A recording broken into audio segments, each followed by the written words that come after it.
de børn, der går ud af skolen i dag,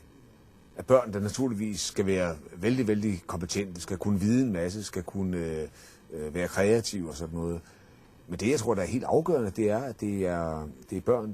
der tror på sig selv, der er selvtillidsfulde, men som også er i stand til at sørge for,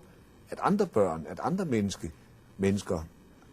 er selvtillidsfulde, bliver anerkendt. Så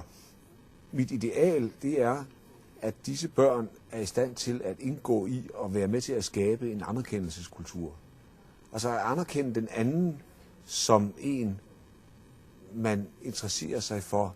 som individ, som menneske, som en, man åbner sig for følelsesmæssigt. At anerkende den anden som en, der er vedkommende for en, fordi vedkommende har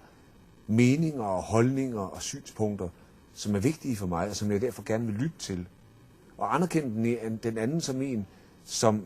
er værdifuld for mig, fordi vedkommende kan bidrage med noget, som jeg ikke selv kan bidrage til. Altså man kan tale om 3 anerkendelsesformer der, som det har sikkert altid været vigtigt, men det er helt afgørende vigtigt i et samfund som vores, hvor man jo ikke længere bare kan bygge på, at tingene er, som de plejer at være, men hvor vi hele tiden skal genopfinde og gendanne vores sociale relationer. Og der er altså evnen til anerkendelse, det at skabe en stabilitet ud af et meget dynamisk system, det synes jeg er brændende vigtigt. Den, der er dannet i dag, er den, som er i stand til at reflektere over sig selv,